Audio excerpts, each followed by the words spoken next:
Hello, everyone. Good afternoon, discussants and viewers from North America. Good evening, viewers from Nigeria, Africa, Europe, and from wherever you are around the world. Welcome to Prestigious Talk Show. I'm your host, Faith Ododo.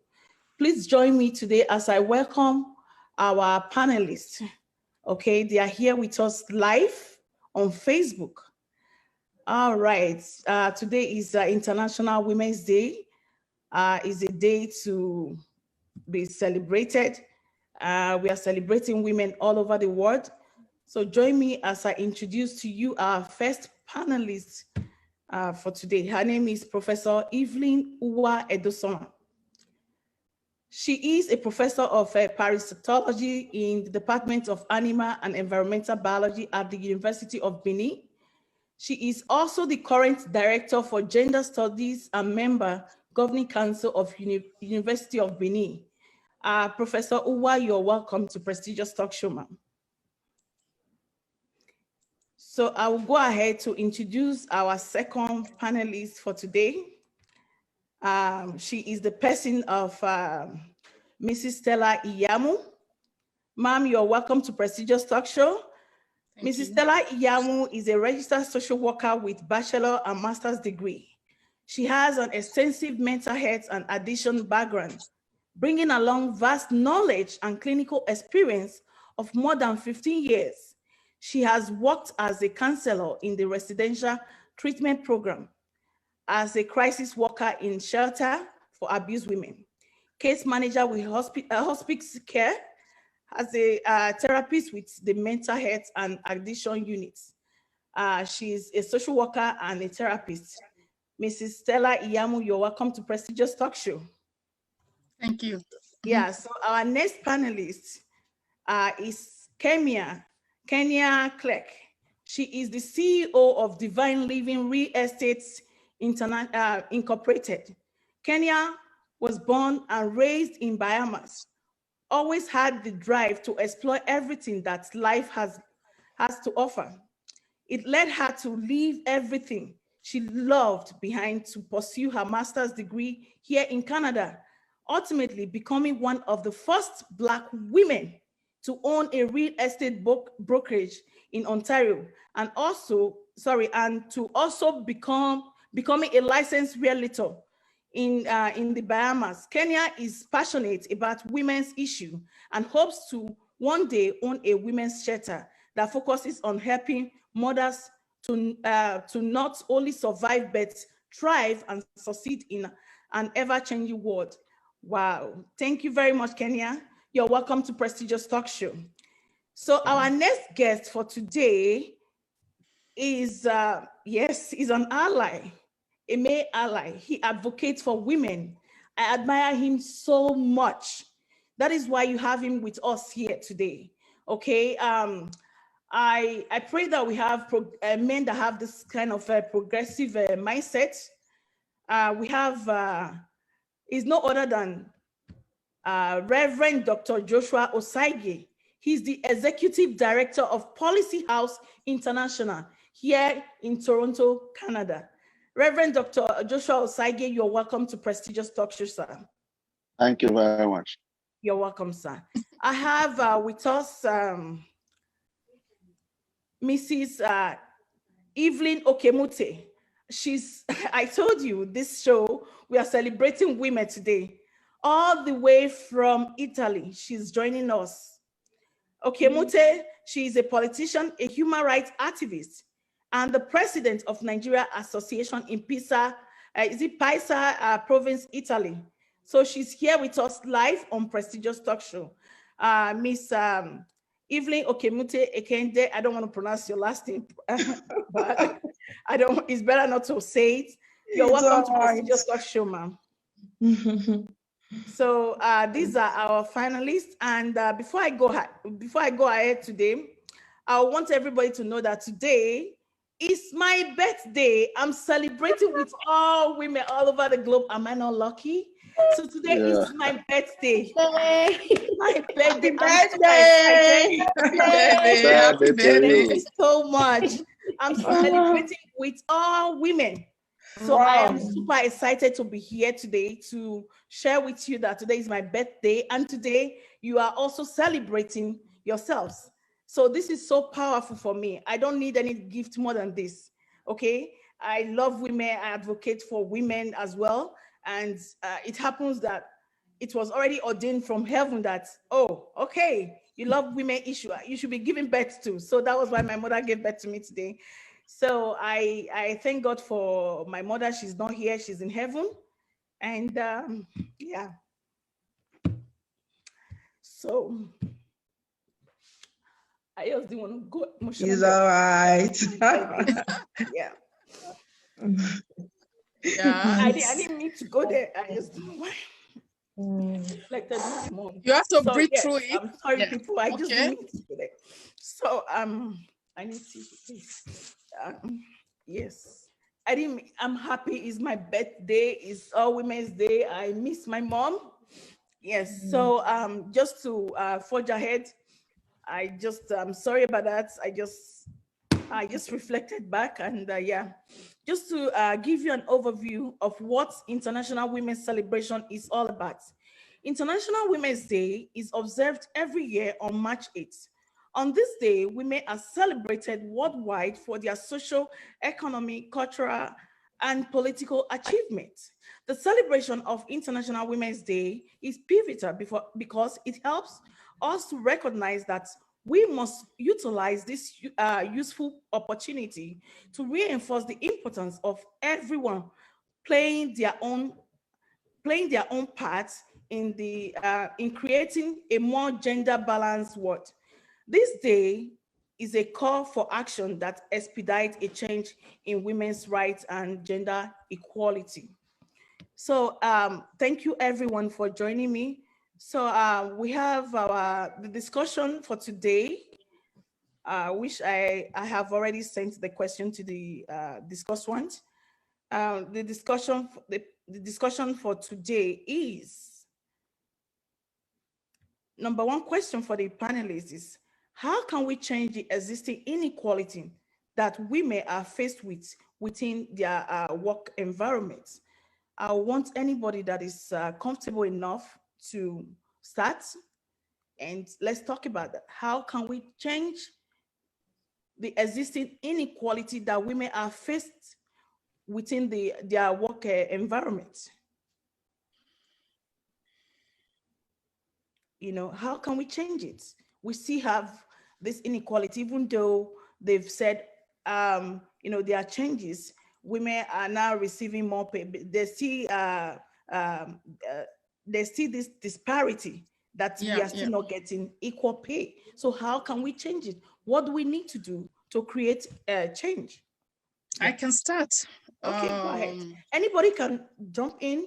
Yes. I don't want to put anybody on hot seats, please. You can just, it's a discussion. Okay. Yeah, I want you to be free. Yeah, feel the need to join when you are comfortable enough, please. Yes, thank you. Thank you for that. And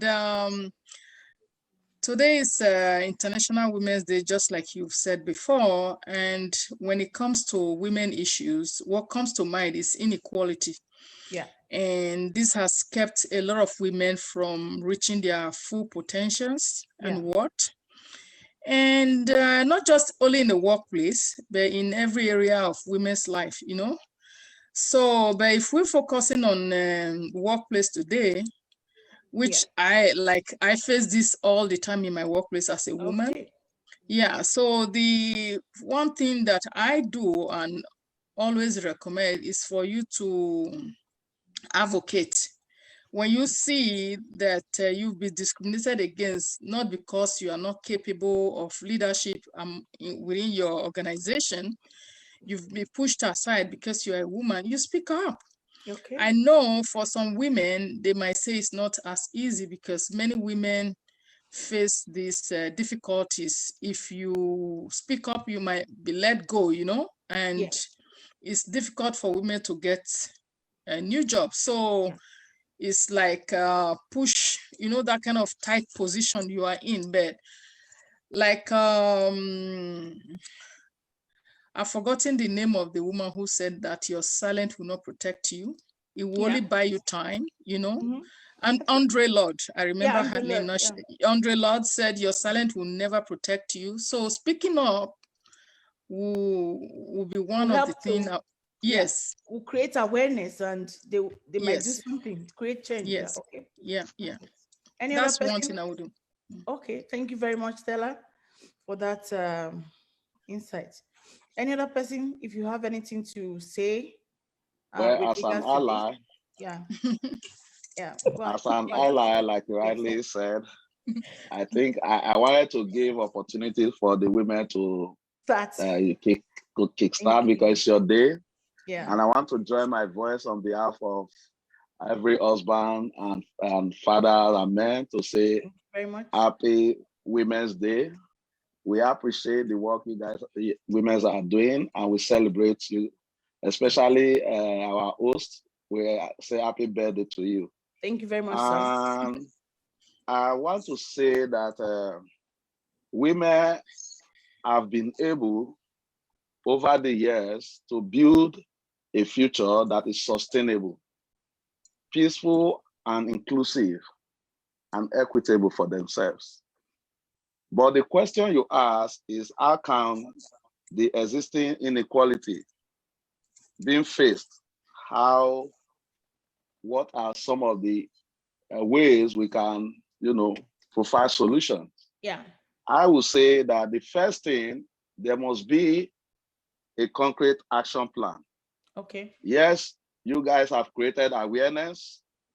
Yes, a lot of solutions have been preferred, but there must be an action plan that is purely designed among the stakeholders.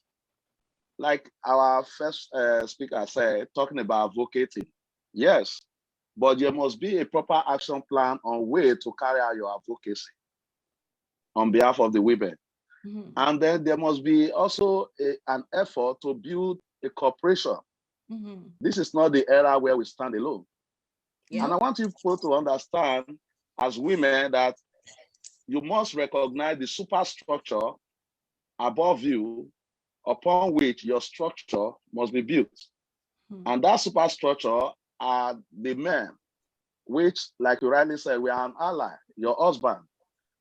And we are not against women, advancing to the peak of their career. It's just that over time, cultural background and some of what I don't want to go into have actually inhibited the involvement of women drastically. But thank God that today that has increased. Now, why did I say that men are the superstructure? For example, let's take Kamala Harris, the first vice president of the United States of America. I think the process of her becoming the vice president of America today started by someone nominating. And who was the one? Joe Biden has to nominate people. And screening was carried out before she was selected. So that means even women, we are interested in supporting women to fulfill their inequality within the structure. And actually, it will interest you to know that I did my research, my master's research thesis on women active participation in politics. And that in Africa, in Nigeria, I studied at the University of Benin. That was when the number of women participating was very low. So I've been an advocate. I've been an ally of, women involvement. Why? Because I discovered that at home, women have been a good manager of most homes. And they say charity begins at home. I believe that they should be able to bring those managerial skills into the public domain and then utilize it to help us to build the society, the kind of society that we want. So on this note, the inequality, how can we close the gap? There must be a concrete action plan among the stakeholders, advocating, building cooperation, and educating when need be.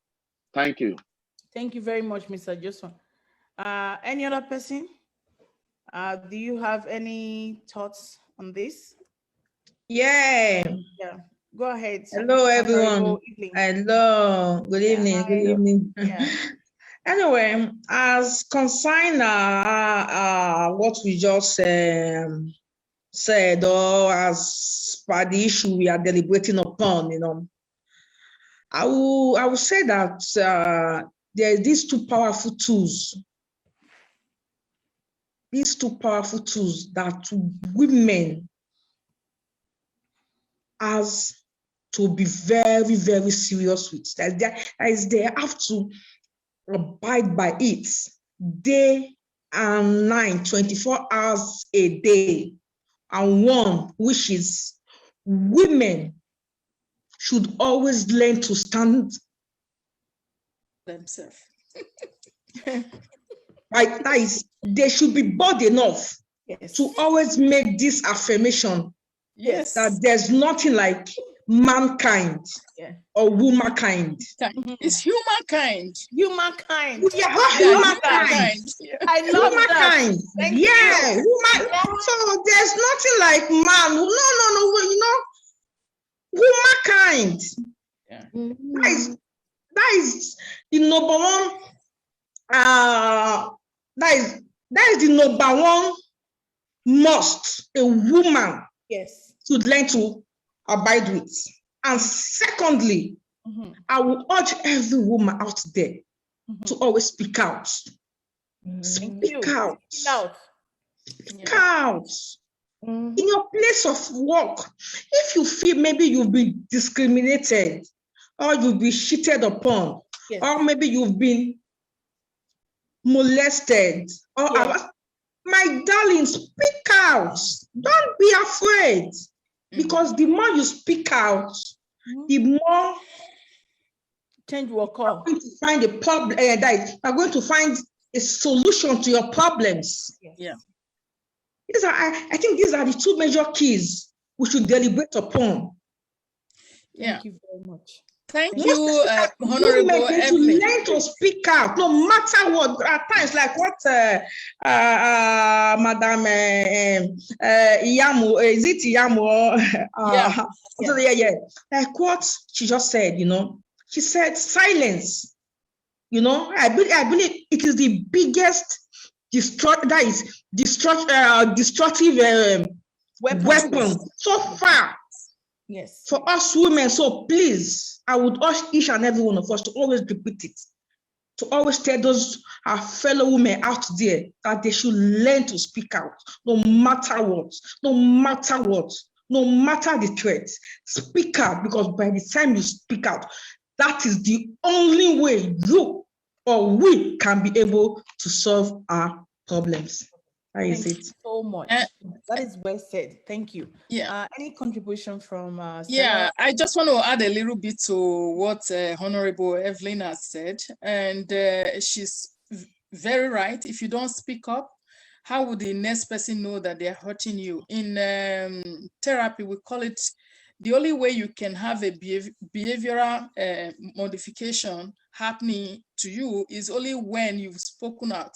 So when you speak out and you are consistent in speaking what you want, you are assertive about it, then the other person will not have it in their mind, or they'll be behaving well around you. It doesn't mean they've actually changed, but they know that you will speak up. So it's not okay. So you are right. So the first thing is speaking up, and then there will be some societal changes afterwards, because now everyone is aware that the women, they will speak up for their rights.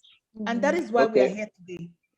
Just to put on record, if speak out become what you have to advocate for, it has to be included in your action plan. Because you see, speaking out can, if you don't design it in such a way that it will not look like you are being confrontational, you must carry out a proper action plan on how to represent yourself by sending your message without necessarily hurting people around you. Because this is not a fight. It's not always a fight. It's a way of trying to sell yourself across God, and at the same time, you are going to be planning how to strategize on how to achieve your aim. So it also falls within the action plan that we are talking about. I appreciate that, yes, you have to speak up. You cannot be silent. And this is not even the era where women have to be silent. It is time for you to speak out. It's time for you to sell yourself out there and let the people know, and even be able to win many women to your side. So all this should be included in your action plan in order to actually close the gap. Thank you. Thank you very much, sir. Kenya, I'd like to also say that I think as women, we have to be allies for other women. So we're telling someone to speak out and to say something and to be assertive, but not everyone has the strength to do that.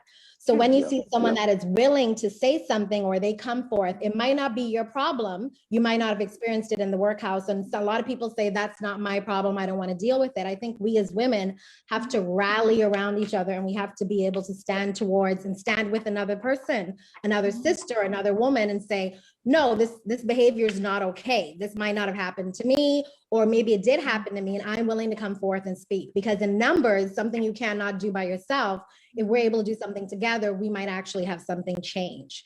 So I think that's the biggest thing for me. A lot of women I've seen women that might let things go, whereas I have the strength to speak on her behalf, and I will go with that person and talk on my behalf and say, no, this is not okay. She might let this go, or she's not able to be strong, but I'm going to help her and give her the strength to actually speak out and deal with this issue. So we as women need to rally together as well and be one. As we move forward, be as one person, be as one group, be as one family, one love, and to be able to actually work on behalf of other women that may not have the strength or even the know-how. Some people don't know how to speak sometimes, or how to do an action plan, like Reverend Joshua said. They may not have the skills to do that. So if you're willing to stand with someone, you can get a lot more done with more in numbers. Yeah, thank you so much, Kenya. Any other person? Is Professor Owade? Okay, I hope she's still with us. Okay, we'll proceed to the next question. The next question is, what are some of the challenges women are facing? Sorry, are you hearing me? Oh, I didn't hear you. Yes, we can hear you. Yes, I wanted to hear from you, your input. Yes, I wanted to, but I wanted others to talk because I didn't want, we are men, so at least everybody should talk before I talk. That's why I kept quiet. Not that I didn't have anything to say. No problem. For today, I want to congratulate every one of you, especially the women and our uncle here, Reverend Dr. Joshua Osagie, for today's program. We are celebrating women all over the world. And I want to also congratulate the prestigious show for this initiative to discuss today about women. To the theme, the global theme for the International Women's Day for this year, 2021, is Women in Leadership, Achieving an Equal Future in a COVID-19 World. Women in Leadership, Achieving an Equal Future in a COVID-19 World. COVID-19, we know, has impacted much on women and girls. And we find out that because of COVID-19, there was lockdown, and women and girls had to stay at home. And there were a lot of consequences that arose as a result of lockdown or restricted movement. So these consequences, like gender-based violence, which actually went up during this period worldwide. We also had many reports about women doing so much work, unpaid work. They're at home, they have to teachers as well as doing all the house chores, and most of this work are unpaid jobs. So women felt tired. Women felt the children were at home. You have to take care of the children. And many of them too, who were working from home, also had like double burden. All these were as a result of the COVID-19. And just now you talked about empowerment of women. Women have to be empowered, and just as you have discussed, women should be able to speak out when they feel they don't feel happy about anything. Or as human beings, we should be able to speak out. But most of you who are on this panel, you are in Europe or North America. Yes. But I'm speaking from Nigeria. It seems as if I'm the only one for now speaking from Nigeria. Yeah. So my context of speaking may be a little bit different because we are talking of empowerment of women. And over here, you know, the issue of gender equality is a big issue. Yeah, it's huge. I know gender is inequality all over the world, but it's huge in Africa, or particularly also in Nigeria. So you find out that women suffer a lot of burdens and violence. Economically, they are not empowered, you know, because women do a lot of, most women are petty traders. They are in the informal sector. So during this COVID-19, a lot of them lost their jobs. There was loss of income, loss of businesses because of the lockdown, restricted movement, hunger, food security, and many of them to frontline workers, for those who were working, the healthcare workers. You see, many of them were on the front line. They were health risk for themselves and for their families. And the care, the unpaid work care in the family also increased, you know, for them. So women suffered a lot during this COVID-19. And that's why I believe that the theme for this year was women in leadership, achieving an equal future in a COVID-19 world. So how has COVID-19 impacted women and girls? Yes. How has it amplified inequalities that they face every day? So that it is from that perspective I will be talking tonight. Thank you very much. Thank you so much, Professor Uwa. Indeed, you've shown us that, yes, you're a professor in gender studies too. Thank you very much, Professor. We really appreciate how you've been able to unpack the challenges that women are faced with during this pandemic, staying at home. You know, a lot of things is going on with women. So thank you so much for helping us to unpack that.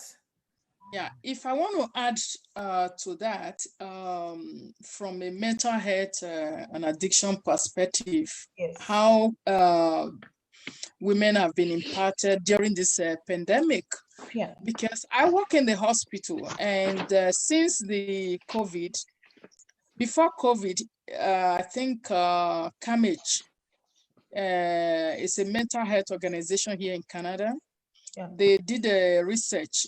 Before COVID, it was recorded that 19% of women were experiencing anxiety, some form of anxiety, depression, and all that. But since COVID-19, the research shows that 49%, meaning almost one in every 2 women, are experiencing one form of mental health issues or the other. It could be depression, it could be anxiety, stress, and even up to suicide ideation. So it shows that this has really impacted the mental well-being of women. It has impacted their health physically and also their mental well-being. Just like the professor mentioned too, there's also increase in gender violence because of the confinement of everyone in the same place. And so like divorce and all that have increased as well. So, and all these fall more on women. So we have to look at it from that perspective as well. Thank you very much, Stella, for helping to also shed light on that. It is very, very important for us to be aware that this pandemic has caused a lot.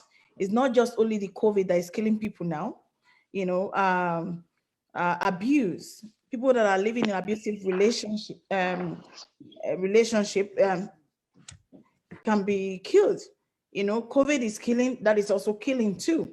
You know, emotional damage is happening, mental health, and all that. So we should recognize that the burden women are faced with is just too much.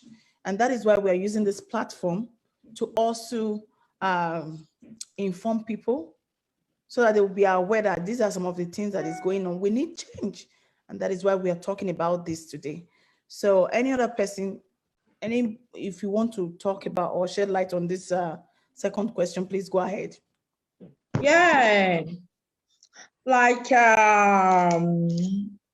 you all know, I'm based in Italy, and there's one thing that is so common with the Italians. The Italians, they always try and do their best to protect their citizens, because the Italians, they love themselves so much. They so much love themselves.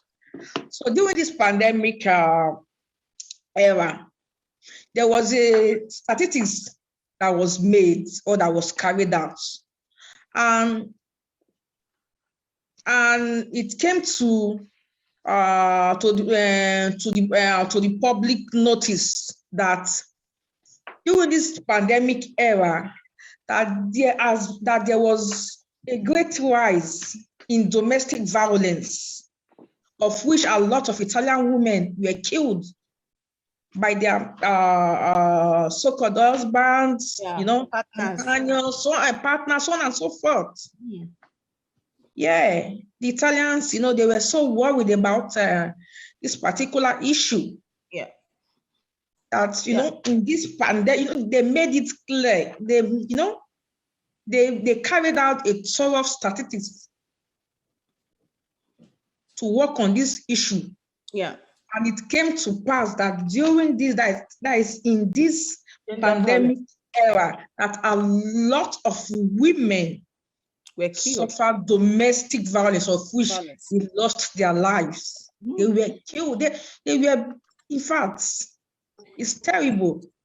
Yeah. That was why I said it's not just the coronavirus that is killing. Some women lost their life through violence, because they are stuck with their abuser. They are in abusive relationship, no shelter to run to, nowhere to run to anymore. They are stuck with their abuser, nobody to actually go to. So we have to think about that. And that is why we are doing this right now, to let people know that this is what is going on. Okay. And again, I quite appreciate what Professor Edosoma talked about in terms of context. Okay. When we talk about context, we are living in North America. Honorable Evelyn, she's talking all the way from Italy. And Professor Owa, she's from Nigeria, all the way from Nigeria. What about women that are living in different countries, okay, that don't have access to help, no money, no nothing, no funding for them during this pandemic? How are they going to cope? Okay, thank you. I think, like I said earlier, yes, sir. In the question, we are looking at challenges women face during this pandemic era. And I think part of what we are doing is to create an awareness. Like you rightly mentioned, there are shelters, there are apps out there for women who are facing such domestic violence, like you rightly mentioned. But the truth is that how many of them are able to access these apps that are out there? That is another thing that becomes an area that those privileged women who are advocates for their fellow women to begin to work on. How do we reach out to more women to know that help is out there? Yeah. And this is where they can go and seek for help. Like I think I can't pick her name. She rightly said that you can also stand for those women who are not able to speak for themselves. Yes. And be able to help them to harness these resources that are out there, especially those of us within the North America, Europe, and specifically for Africa. Yes. We know that there's still a huge work that needs to be done. Of course. And thank God that, and then part of the action plan that should come from those of you in North America, Europe, and Asia, other parts of the world, is to see how best you can also use the resources that are available to you to be able to harness ways to reach out to the less developed or underdeveloped, and let me not use the word underdeveloped, the developing countries, such as Africa, to be able to also get access to some of this, because the truth is that until you are able to reach out to the unreachable, your whatsoever you are doing, it will almost lead to fruitlessness. And I also want you to also be able to celebrate the milestone that you women have achieved in terms of your effort towards bridging the gap. This pandemic we are talking about is something that hit the world suddenly. Yes. So it's not something that anybody was expecting. And even the government, as they faced a lot of challenges, everybody was like, we have not seen this kind. But the truth is that I think the lesson that have been learned from this very pandemic is something that will be used to build for future, references and issues, and be able to, develop ways of, confronting and actually providing solution. So I'll give you an example. You see, it's so ironic that January 20th, 1920, women were not allowed to vote in the United States of America. But 2021, January 20th, the first female vice president was elected. Yeah. So, I mean, this is a great achievement. This is a great achievement that you have to celebrate, and you have to set it out there. We are celebrating. And use it to build. Yeah, we are celebrating. You must build on the success that you have made, the ground that you have covered, and using that to project yourself that there's still more ground to be covered. I think that is the way forward. Thank you very much, sir. Any other person want to come in? Yeah. Hello. Hello. Yeah, go ahead. Go ahead, Professor. I know that over here, the government had what they called palliative measures were put in place. Although this palliative didn't really go round, they were hijacked by some government officials, but the government also made some attempts to reach out to people. There was also funds transfer to some few people. But as I said, just as Dr. Joshua said, this occurrence is to help us plan for future occurrence. Yes. Also, as we stand, I believe that more can still be done for those who are below the line. Though that means those who are economically handicapped. Yeah. Because for women to be empowered, one, they have to be educated. Yes. Education is one of the ways to alleviate poverty. That is why when we talk of the Sustainable Development Goals, one of the goals is education of women and girls. When women and girls are educated, they have the opportunity to get good employment. Yes. And when they have paid employment, they will be able to live a better life. Their families will live better lives. As mothers, they will make sure their children live better lives. So educating a girl is so important. So sort of advocacy, there has to be advocacy for child education, So maybe in North America, it's compulsory for all girls to go to school.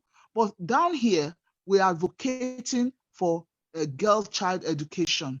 Another thing that will help women out of poverty, because women are the faces of poverty. A woman is the face of poverty globally. Poverty, because, yes, 70% of women are poor.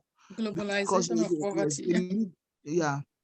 So it's economic empowerment. When a woman is economically empowered, she can this inequality will be reduced. How can a woman be economically empowered?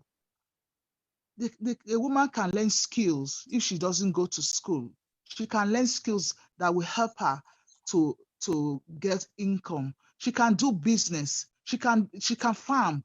So the government have to give them loans, or non-governmental organizations, or like you have old boys and old girls associations. They can help their schools. You know, I know some are already doing that, giving out scholarships to girls, giving loans and grants to women to farm, so that for those who are farming or to do businesses, those are ways to help women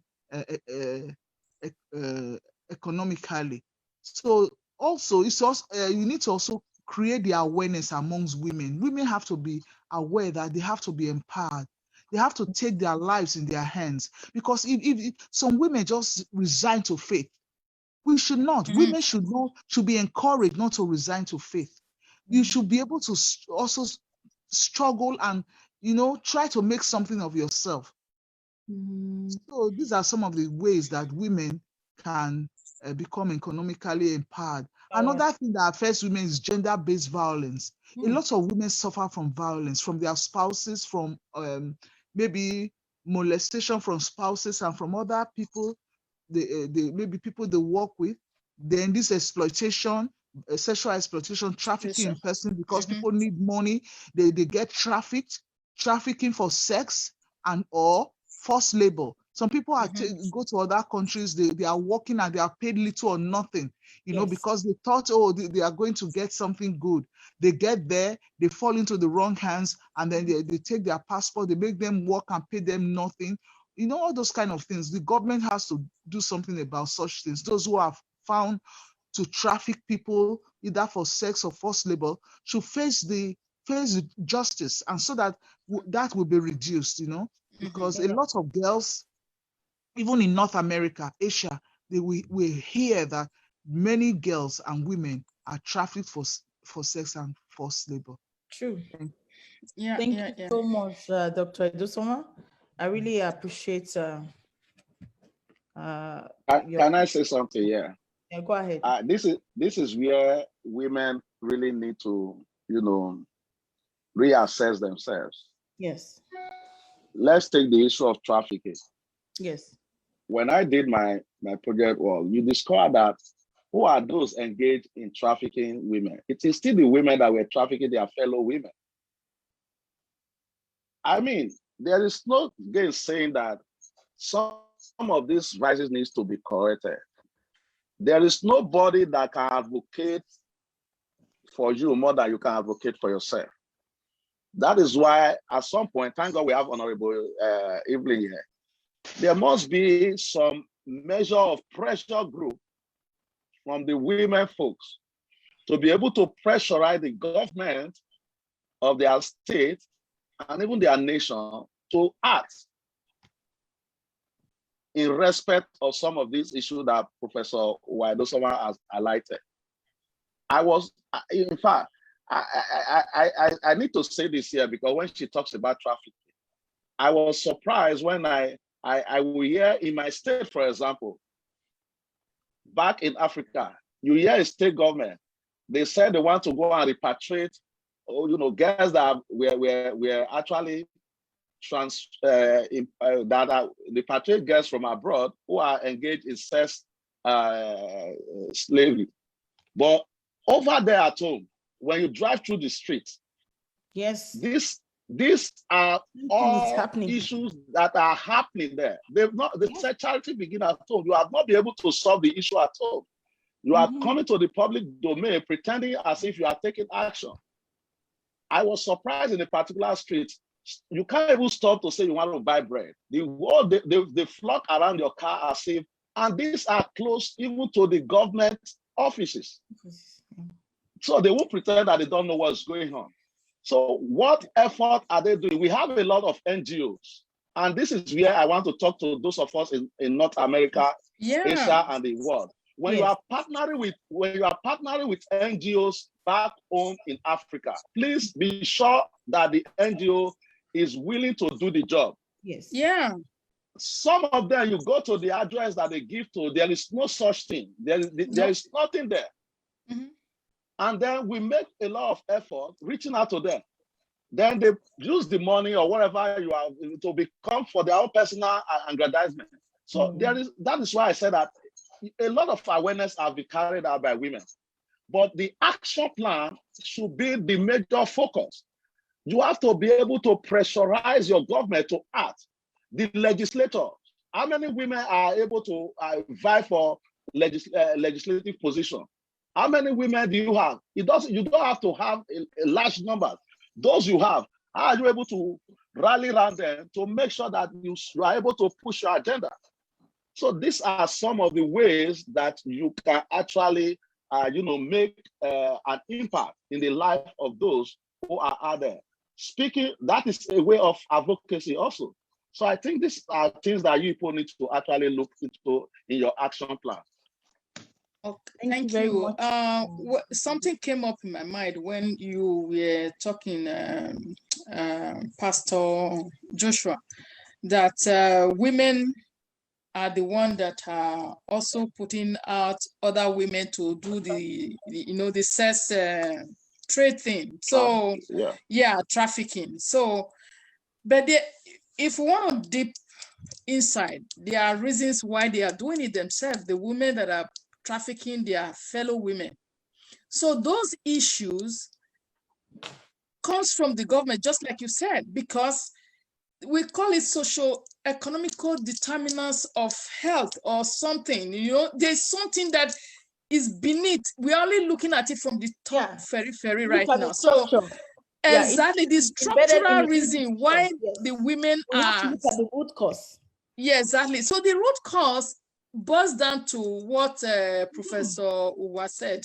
Yes. Poverty. Women have been disadvantaged for a very long time. Now they are fending. They don't mind who they use as a bait to get their own gain, so including their own fellow women. So we are here now because we have food, we have water, we have education, we have many things. So we still beneath, we still beyond food. But people, the women in Africa, all they live for, I tell them all the time, I say, man shall not live by bread alone. If we are talking, because anything you want to talk to them, they talk about God. I say, okay, let's bring it to a godly level. Man shall not live by bread alone. So it doesn't have to do with food. But I know food is very important for our existence, So we have to look in depth to why, the root cause, and give proper education to make sure women are streamlined into every area that they can achieve their economic, how will I say it? They are able to fend for themselves. It still boils down to male dominance, patriarchal society. Patriarchy, yeah. So when we look at patriarchy is what actually caused this. When we look at this thing, the root cause, women are supposed to be, as a woman, you're supposed to be in a specific domain, private domain, and the men, they are supposed to be the face, public domain. Women are reduced to the private domain. So we have to go back to the root cause of all this. As Reverend Joshua has just highlighted in terms of women trafficking other women, we also have men here in North America that are pimps. Am I lying? They are the pimps. They subdue those women, they use them to go work for them, and they will take the money from them. And if they said anything, they will beat them up. Men are pimps using those women for sexual slavery. Can we talk about the educational aspect briefly? Yes. Now, when we talk about education, remember there is the formal and informal education. Yes. Yeah. Let's go back to the home today. The informal education. The value system has changed. Most of the way our mothers are, trained us those days, selling some values to you, your pride as a woman. Those things are no longer there presently. That is a way of educating people at home. The informal education where you teach people, like she rightly said, food is not everything, money is not everything. Your pride as a woman, you must be able to understand that until women are able to train their daughters the way they want them to go, so that when they grow, they don't depart from it. And training a child does not fall within the houses of just the mother alone. It also falls within the houses of the father. But you know, if we are going to go to the core of the Bible, like you rightly said, every home is built by a woman. The temperature in a home is predetermined by a woman. So there are roles that mothers should play on their female child. And like, for example, when I was growing up, in my house, there is no distinction between male and female when it comes to domestic work. That's why today, yes, thank God I married a woman that who knows how to cook. But if I were to marry any woman that cannot cook, I can go into the kitchen and cook for myself because I was trained in that life. So if our mothers can begin to train the daughters of these days that money is not everything, where the people that are supposed to invest the money for the training of the girl child, like you rightly said, they will rather take this money to themselves and then still patronize these same girls, give them a nice car, and they are happy. All because they have engaged in sex trade with the men. So at the end of the day, you have to also say to the women folk that, listen, your pride as a woman start from the way you carry yourself, the way you conduct yourself, the way you are able to stand for yourself, speak out for yourself, and let people know that food is not all about that. You are able to advocate that if this money that you want to give me, if you can invest it to build more schools and to give opportunity to those unreachable, those who don't have, to be able to have access. There are people who build foundations. There are people who build different support groups in order to be able to reach the unreachable. So these are ways that we have to go back to. When we talk about education, we must also know that the informal education matters a lot, and that is what you build on. You start from home, and then you go to the formal, and then you build from what has been built from the informal level. Thank you very much, Dr. Excuse me, I would have want to say something. Go ahead. Okay, thank you. Yeah, okay. Thank you, everyone.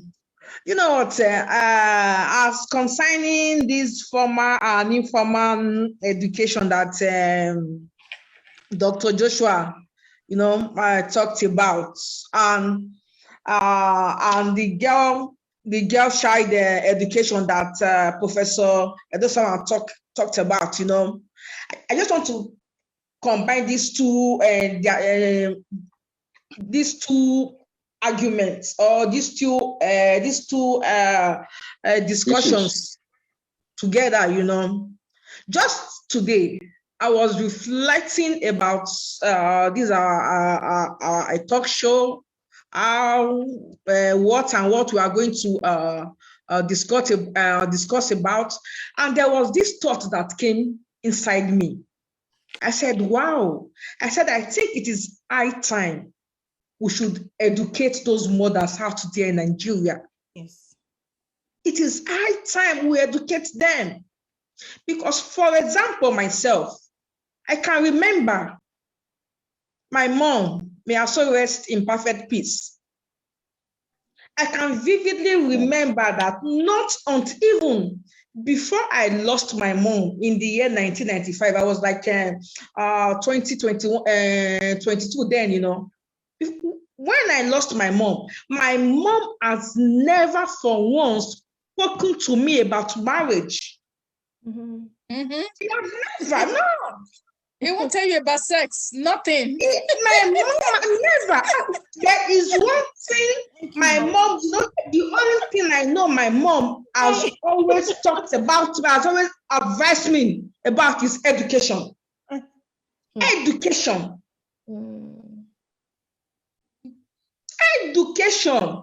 God bear me witness. My mom has never called me, my daughter, when are you going to get married? Well, nothing like that. What she was, the only discussion I remember, I can still remember that I ever had with my mom was about my education, my books, my teachers. That is all. It was later on when I became a big girl that I learned, these things outside on my own. So I think this is another strategy. Yes. We should try and educate those mothers out there in Nigeria. Yeah. To talk about sex education with their children. Yeah, they don't. They don't talk about it. Yeah. Kids learn from it. Yeah. They should. No, it's like people are not getting me right.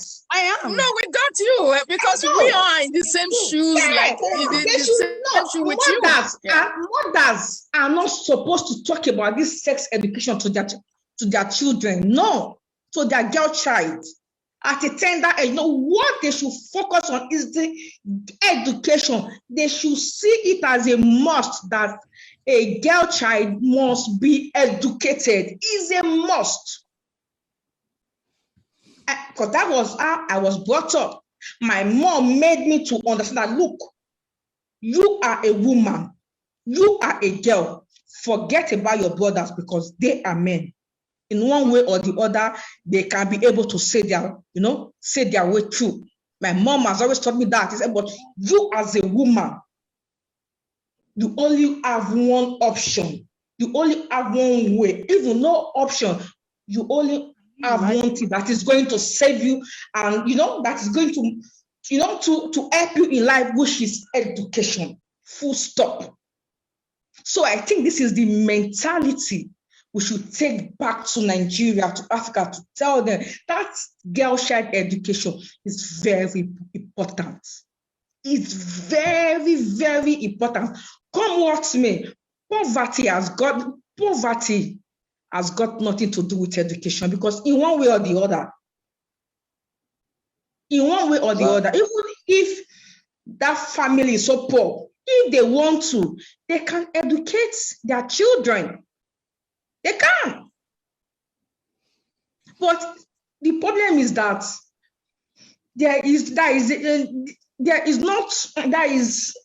how do I say it?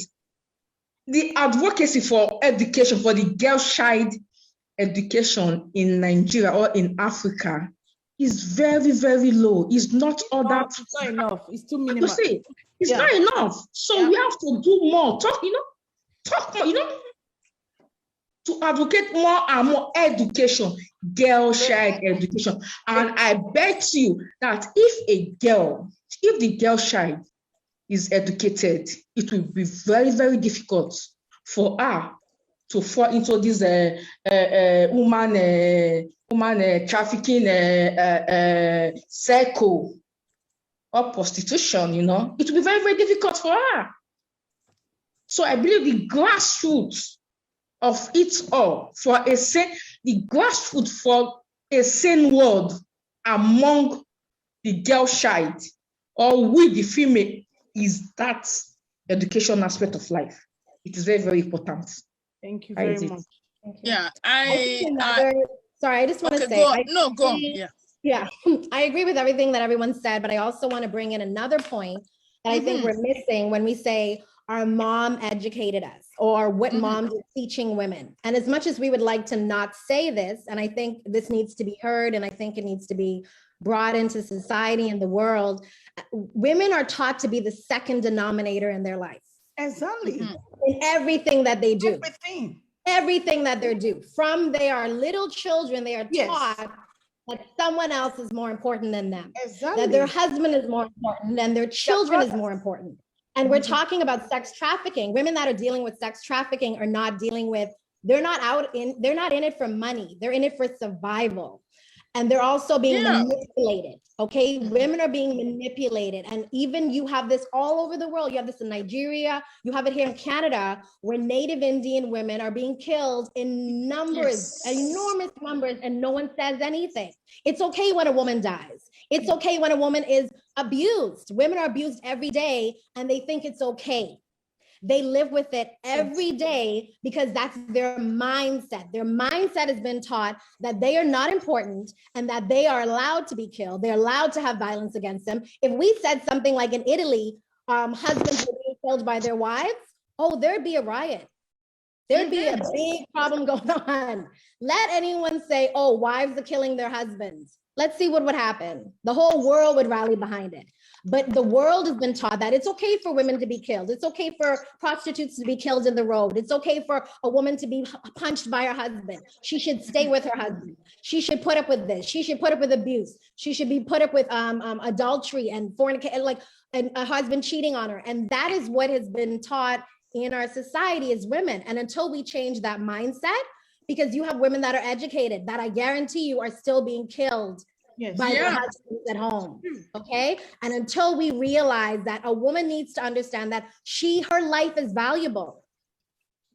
If a woman decides to do anything other than what society wants her to do, even educated, and she doesn't have a husband, she's looked at as she's not accomplished. If she has a husband and she has a kid and she decides to go out and work, she's looked at as not a good mom. I think women have such a just a low standing in society that nobody wants to admit and nobody wants to talk about it, and it needs to be brought to the table. Because even when we did Black Lives Matter, nobody talked about the women that were being killed every day. It was all about men are being killed. Black Lives Matter, the men that are being killed in the street. But there are numerous women that were being killed. And it's just become commonplace that it's okay for a woman to experience harassment in a house or experience harassment in the workplace, and it's not okay. And I think we need to get that across and get it to women that are in certain places that they don't have social media, because they don't have the money for Wi-Fi. They don't have the money to have a big, nice phone, and they're not giving this information to people that it's not okay for a woman to be killed. It's not okay for a woman to put up with abuse. And until we change that mindset that a woman has to put herself first, nothing will change. And you can be as educated as you want and still have very, very low self-esteem, very low confidence, and still be in a very, very bad place in life, even though you're educated. Thank you so much, Kenya. That's a very good point. A good point that you've made there. Thank you so much. Mm-hmm. Yeah, any other person before we go to the next question quickly? I know we've touched on almost everything. Yeah, we did. Yeah, because I feel like, because my next question was what does it mean to be a woman leader, which I think we've touched on, and how can we break societal barrier and mobilize your own power as a woman? We've talked about that. The only thing, maybe the leadership, we can expand on what it means to be a leader. We can talk about the leadership. Yeah. What does it mean to be a woman leader? You know, because try to be a role model, create a role model for others that are coming, and be able to, that's part of the advocacy we are talking about. Use your success to build a reservoir for those who are powerless, and let them know that they can attain the height where you are today. And then you have to now also make them know that there is nothing, that there is no mountain that can hinder them from attaining the success they want to attain if they are willing and if they are focused. So it's just to be a mentor, create an avenue for successful women to mentor those. And you know, you have not succeeded if you have not been able to actually mentor somebody who is able to actually reflect you in time to come. So there should be a leadership designed towards mentoring the young ones that are coming up, and also create more awareness for them and give them access to the necessary tools and resources that can help them build a good reservoir for themselves. Yeah, thank you very much, Dr. Joshua Saige. Any other person? Yeah. Go ahead. As a politician, you know, I think this topic should be only for me, but then I'm only joking, you know. Well, to be frank and sincere, you know, being a female leader is not it's not easy. It's a very, very difficult task, you know. For example, myself, you know, my male colleagues, you know, at times they used to tell me, "Madam, you are too emotional. You are too emotional." I said, yes, because when you are a female leader, you know, you have that love inside you. Thank you. Compassion. You are a mother, you know. You say, you say everyone to be your kids, your brother, most especially even you say them to be your kid, because you know when one is a woman, whether you have your biological kids or not, but that motherly feelings is already there. It's already there. It's a natural something. So therefore, when a female leader acknowledges herself to be a female leader, really, she handles every situation that comes her way in a motherly way. That is just it. Thank you very much, Honorable. I'm also a female leader, which, you know, she always try to make a team, to coach a team for a better tomorrow. And she will always have it in mind that now I am here. Tomorrow, I might be no more. So I would want another female leader that is capable, you know, to be here where I am now. So she tried to create that.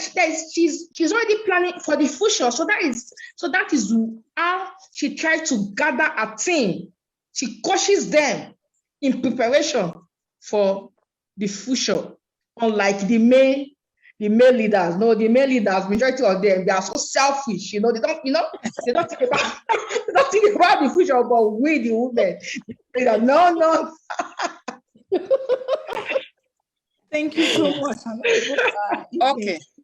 Can I add something? Yeah, when it comes to leadership, for me, I don't want to add whether it's a woman leader or a man leader. Leadership is leadership. And so in order for anyone who wants to be a leader to have impact on the next person, guess what you need to possess? You need to be courageous, you need to be resilient, you need to have humility, you need to be responsible, you need to be a role model. You cannot be giving directives when you yourself, you are not a good example, just like Dr. Joshua said before. And you need to also listen, you know. So yes. I think those are the qualities of a leader, whether you are a male or a female. So as a woman leader, we have to take the one that is applicable for us to be able to help other women. Okay. That's the way I see it. Thank you very much, Stella. I just kind of want to, there's a quote that I love, and it talks about great leaders don't influence people to be like them. They influence them to be their great self. And I think as a leader, you have to be someone, like Stella said, you have to be someone who listens, and not someone who's like, you have to be this certain way, you have to act a certain way, this is who I expect you to be, but rather try to help that person find out what is their great self and help them to become more and more who they should be and what their purpose is in life. I think that's the biggest thing of a leader. And also to be in service to other people. People don't realize a leader is actually someone who's a servant to the people. And if you realize that as a leader, then that's the best thing you could ever do. If you're here to actually serve people, rather than to have power or success or to be important, but rather to actually help someone, then you're the best leader that could ever be. And I think that's important for a proper leader. Yeah, thank you so much, Kenya. Any other person? Yeah, our moderator, please don't forget to appreciate the men who have been a reservoir and support to all the women who have achieved high, please. Would just appreciate Ngozi's husband. Yeah, I know a lot of people, they said they've forgotten to talk about the husband. Nobody has ever talked about the husband. They've been congratulating her. Oh, first female woman to hold that position. She's the first female woman all over the world, the first Black woman, the first African woman, the first this, the first that. So, sir, we are using this opportunity to say thank you very much. We want more progressive-minded men that have the same like-minded like you to help their women. Because once a woman is up there, you are also up there. So most men should deviate from that notion that, oh, if my wife is up there, I don't think, you know, they have this inferiority complex, this complex issue, you know. So most men should try to see that it is good for them to support their women. The COVID paper for sign. Yeah. Okay. So I just want to congratulate the man. I don't know his name. You see. Congratulations, sir, and I appreciate you on behalf of Prestigious Talk Show and everyone here. We are saying thank you so much for elevating your wife, and we hope all men should emulate you as well to help lift their wife up instead of bringing them down. Okay, and women, we should also try ourselves to help ourselves. You should be willing. If you're not willing, I don't think the husband will want to do that. You should be willing. You should be willing. You should be ready too. As Professor Dawson has earlier said, education matters too. So if you're not educated, how are you going to occupy that position? We should be willing and ready, outspoken. Don't keep quiet. If you love to do something, tell your man, this is what I love to do. So if anybody wants to also add their own input, this is just my own input as a woman, because we are celebrating women today. Yeah. Yeah. I have to give a shout out there to all the men that are supporting their wives, and including my own husband, because if not him, I would have gone back to school. I was really good with my hand, which I am still very good with my hand. So, but he told me, you're very intelligent, you know, go back to school and you can do it, you can do it. And before I knew it, I had my master's and I'm doing great. So there are some men that don't know how to push their women, even though when they see the potentials in their women. So I think men should emulate Ngozi's husband. Push your wife. If you see their talent and potentials in any area, it doesn't mean in education. Sometimes your wife could be very good in sewing too. Push her to open a fashion home and everything will be fine. So thank you, sir, for reminding us to give a big shout to our husbands. Yeah, I want to, Mr. Joshua, I want to thank you for being thank you, sir, and for advocating. Thank you very much. Yes, I really appreciate that. We want more men like you in our society. Yes, yes, sir. Thank you so much, sir. So, yeah, I appreciate. Thank you. Thank you very much. Thank you. I appreciate you all. I appreciate all the men. Can I just say this? That men are gatekeepers for gender equality. Because in a patriarchal society where men, you know, are meant to dominate, men own most of the resources. Men are leaders there. So they are gatekeepers and they can change the narrative by supporting women. So we want men, just as it has been said, to support women in this fight for gender equality, empowerment of women. And if men show interest, I believe the gap will soon be bridged. Thank you very much. Thank you very much, Professor Edison. Yeah, thank you. Honorable Kimote, you want to say something before? Yes, like what Professor Edison just said, you know. So I think if we want the men to be able to help us out, it all boils down to the fact that we should ask, we should speak out. We should tell the men what we want. We should learn to speak out, because they said, speak and ask and it shall be given. Because the men are like that. If you don't tell a man, please, honey, please, my husband, please, my man, I want this, he will just be there. You know them, and so women, please, we women, would you let us speak out? If we should, no matter in one way, let us, we should advocate for this women. Let us, because we women, unfortunately enough, there are some women that they are trying, they are now developing this attitude of keeping things to themselves, this is not, it is not a good thing. Yeah.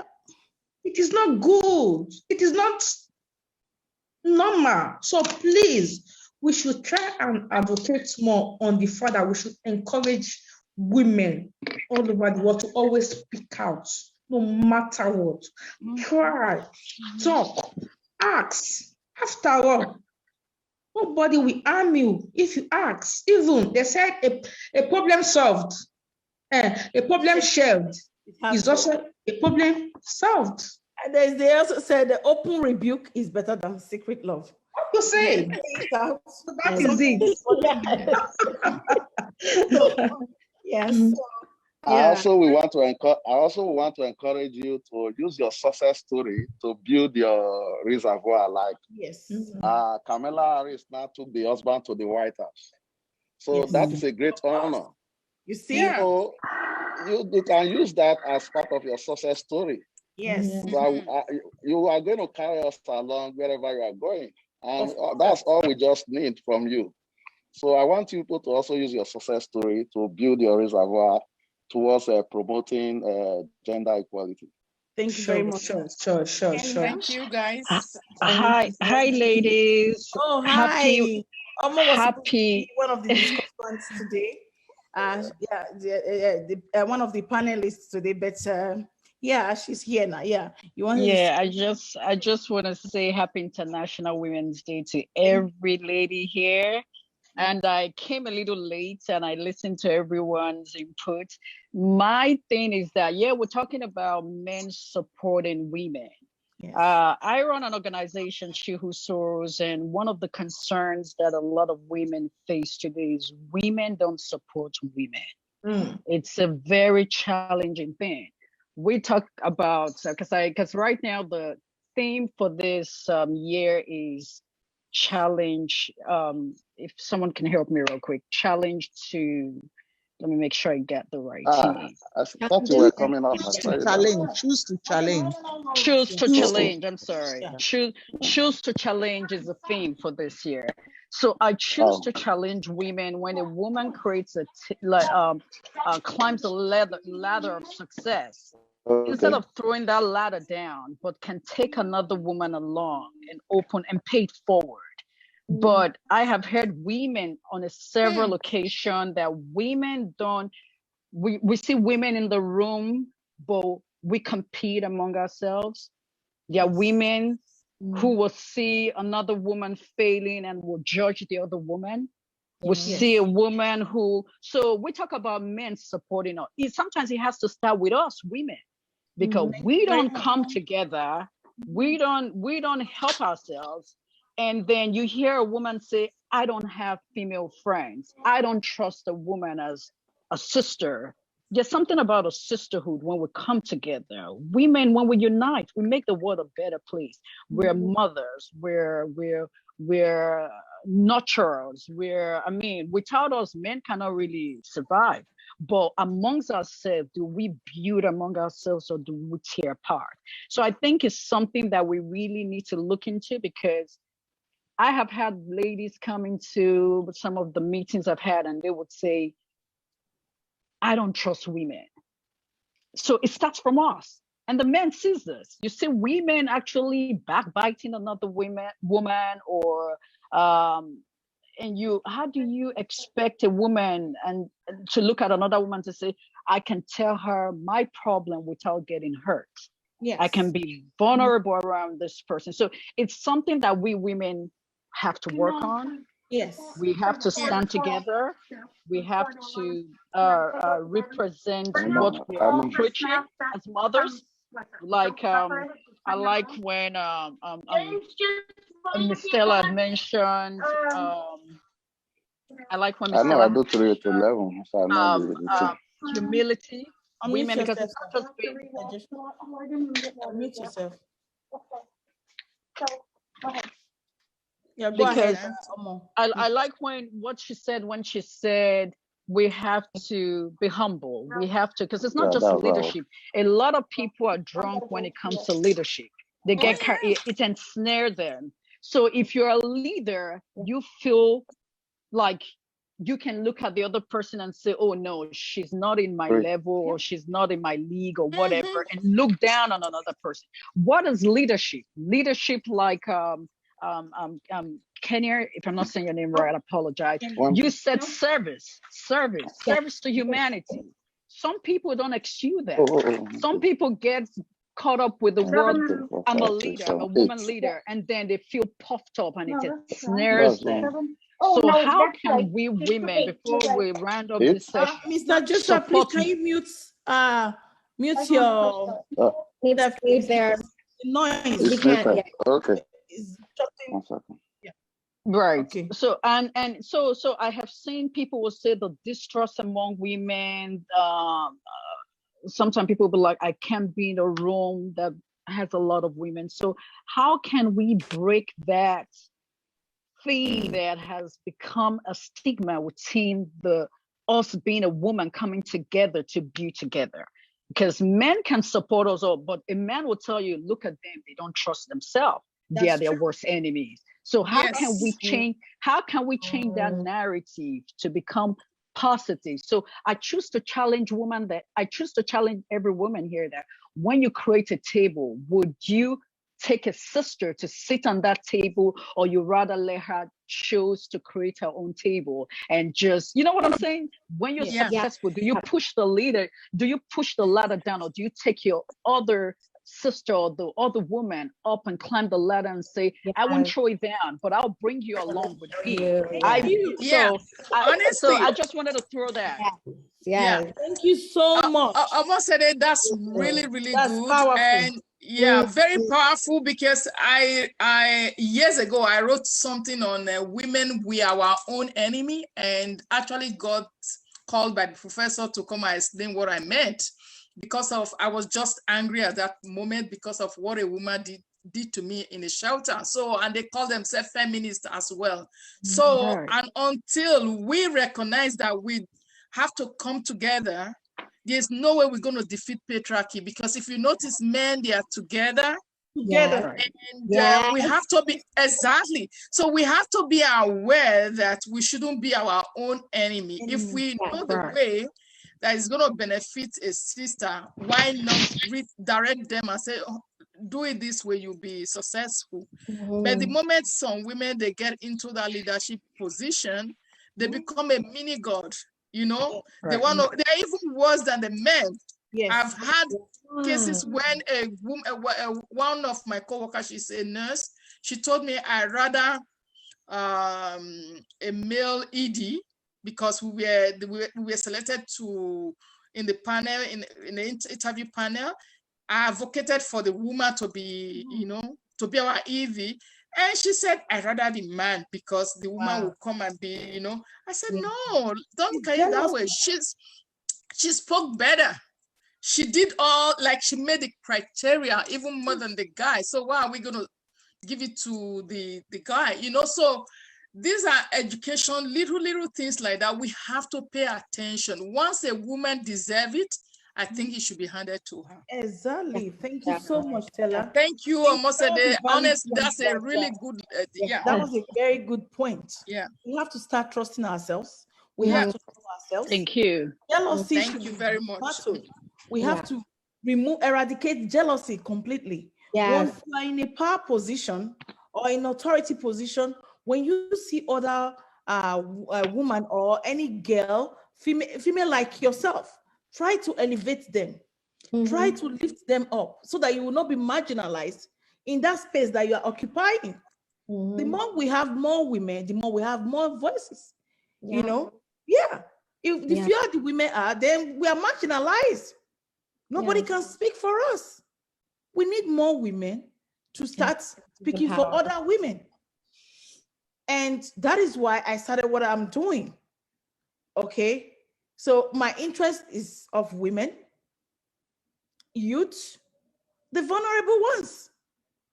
Trust me, that is my interest. Yeah. So I want other women, according to almost said what she had just said, we should challenge ourselves.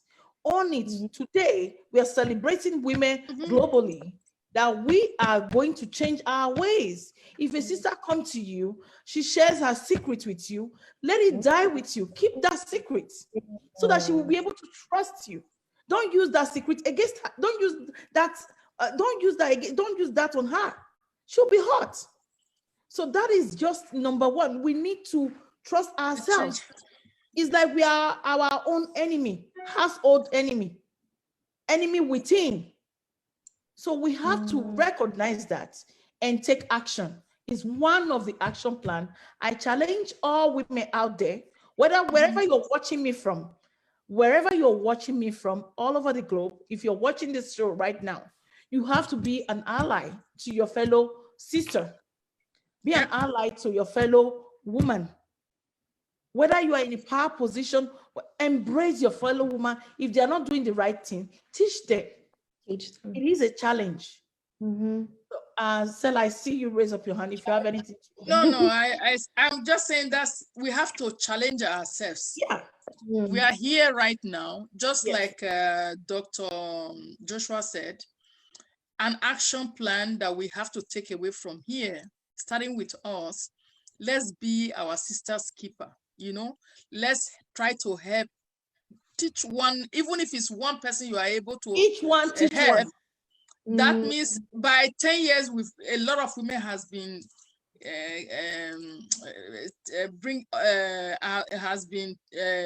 risen up, you know, by you or one of us here. So we have to make sure we help at least one woman that we know.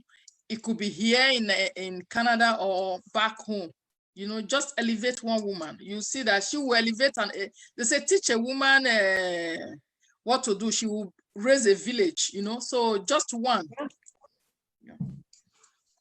You see, as they said, I've heard it before. They said women, we are very productive. They say if you give a woman a sperm, she gives you a baby. You give her you give her something to Faye, don't kill me. Multiply. We are blessed already. We have to recognize that we are blessed. So I just want to thank everyone today for participating. This is a wonderful celebration, you know, and I love how we've concluded. Your views, the point that the panelists, your points were powerful. I really want to thank everyone for coming. I want to thank Dr. Edosoma. I know it's really late in Nigeria now. She has to. Thank you so much. That is how to help a sister. Thank you. It's a pleasure to have joined in and also hear my view. Yes. So I'm happy. Yes. Thank you so much for the opportunity. Thank and you. I wish all of you happy International Women's Day. I celebrate all of you and all the women all over the world. We celebrate ourselves this day. Thank you so much. Thank you so much. Thank you, ma'am. Thank you, madam. Thank you, ma'am. I want to also thank Honorable Evelyn, because it's late over there in Europe. They have the same time. Thank you, everyone. She's awake because of this show, just to show our own impact. You know, thank you so much. I really appreciate you.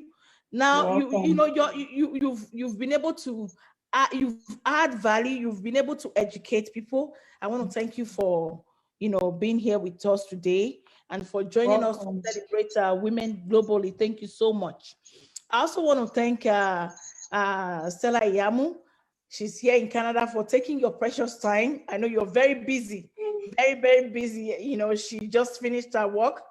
She barely finished her work before she joined us. You know, she was supposed to finish around 5. She had to finish her job, and she said she's going to be here. I really appreciate that. I can't even pay for it. I want to also thank Reverend Joshua. Thank you so much. I appreciate you every time. Trust me, I am so glad I met you. I thank God the day I met you. Trust me, sir. And I really appreciate you. For a man like you to be an ally for women, to stand for women, to speak for women, your project was on women issue. And that's to tell you that, yes, you know, we want more progressive minds, men like you, that will be able to help their own girl child. So at the end of the day, they will not suffer. Trust me, my dad today, he's enjoying. I'm the last girl. He had 4 girls, 2 boys. In short, my head brought him boys. When my mother gave birth to girl number 1, girl number 2, girl number 3, girl number 4, what? The family, all girls. Why? So who is going to be the heir to the throne, whatever? He's enjoying us today. He said God knows what he was doing by giving him girls. And he believes in education too. My dad loves education. He loves education. So he's an ally too. I won't lie to you, he loves education. Train up the girl child. So all men should try to do that. At the end of the day, when you are old, your daughters will serve you, they will love you, you will enjoy. Just imagine Ngozi, the director today. Tell me. General. Anything. Just tell me. She's in that big position, and the husband is still also going to enjoy the children. So it's, in a way, it's going to reach the family, reach her community. So we have to endeavor to recognize this, that it is going to help us when we train up a girl child.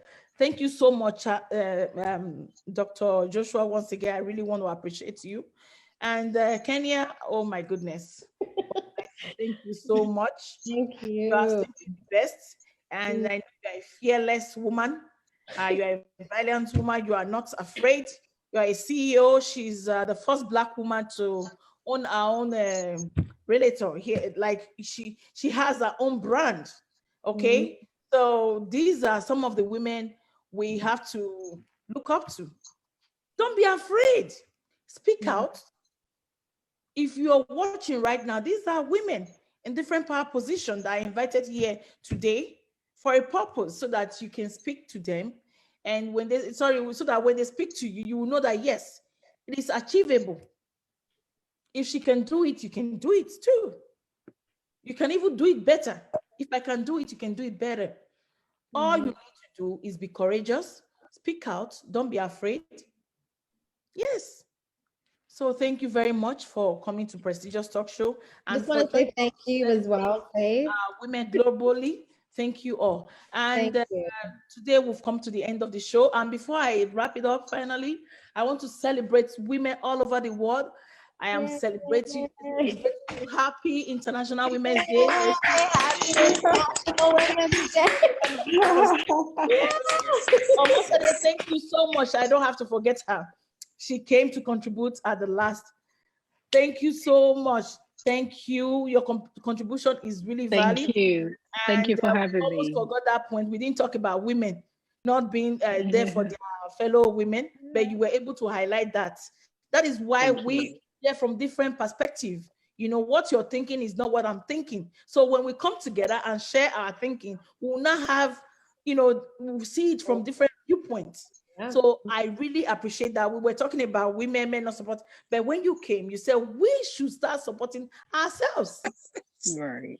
That was just something that, yeah, we almost forgot about that. So now that you highlighted that, we are not challenging ourselves. And I'm challenging you, if you're watching me live, right now, it is my birthday, because next year you will see me here again. It's every year. I won't say unfortunately. Fortunately, it's every year. So when women are celebrating all over the world, prestigious talk show host, we also be celebrating her birthday. And of course, I will not do it alone anymore. I tell you, next year we'll share another progressive panelist discussion. Okay, thank you very much. And I will leave you guys now. Please don't forget to subscribe to my YouTube channel. Follow me on Facebook, Instagram, and Twitter. And remember, you are not alone. I'll see you next time. I remain Happy birthday. Happy birthday. Congratulations. Birthday. Call Auntie. Thank you all. Have a wonderful time. Nice to see you all. Celebrate you. Happy birthday. Happy birthday. Enjoy your day. Birthday. so much. Enjoy the rest of your day. Happy birthday. Yes, Nice to see you. Bye. All right, thank you. Bye, bye, everyone. Thank you. Bye, everyone. Bye. Bye. Bye.